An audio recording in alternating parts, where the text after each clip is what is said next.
And from Kinka in Poland, we go to Anna Arganashvili from Georgia. Anna, the floor is yours.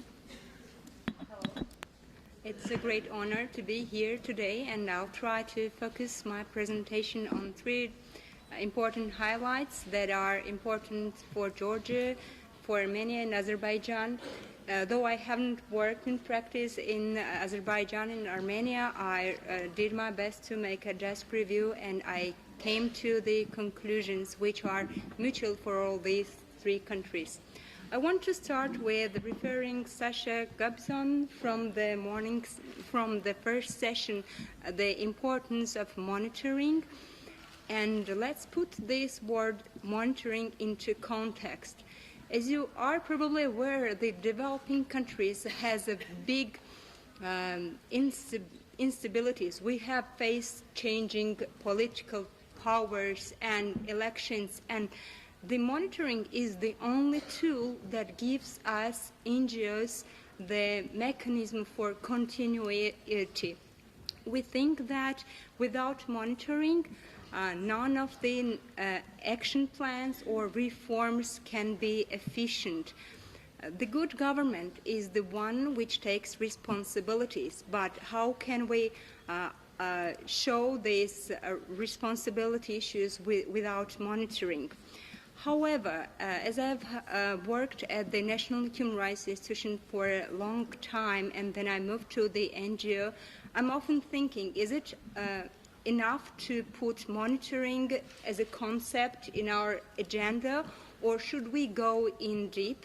Because the best experience I have ever had is empowering average citizen with the monitoring tools and not even monopolizing the monitoring function by even NGOs or national human rights bodies or equality bodies. The woman with whom I have worked the day before lives in a psychiatric institution, and she faces women's human rights violations in ill treatment every day. And if she waits for me to go there and monitor her situation, it might last forever, and she will not feel part of this agenda. So my biggest challenge today is to bring from here messages to her, so that for her it is useful, so that she follows and she's part of this big movement. Another important highlight I want to make refers to women's participation into the state reforms and economy. Before I entered the panel, I was asked about that.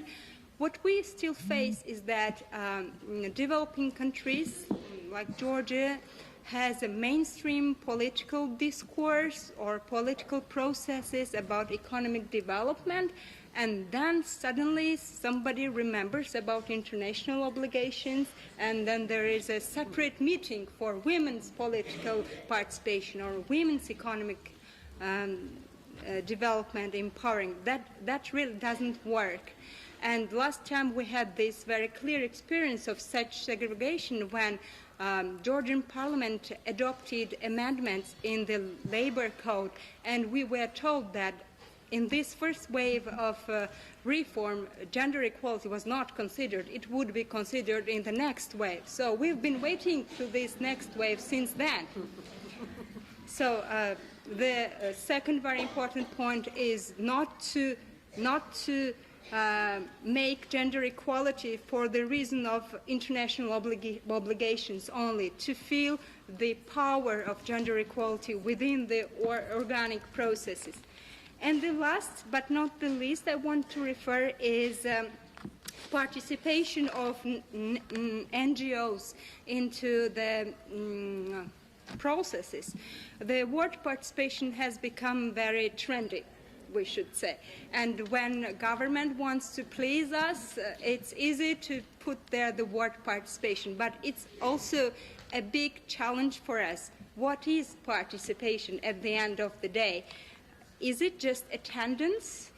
Is it just formal involvement? Is it expecting us to always please, or is it depending on the donors only because the government does not support, or is it sharing responsibility? If it's about sharing responsibility, we have to reconsider the concept of women NGOs participation. And we need to develop some kind of a mandatory accountability mechanisms which are related with the democratic practices, and we need to have more tools for participation. We need to have clear feedback from the government when we offer some action. Thank you very much. Thank you.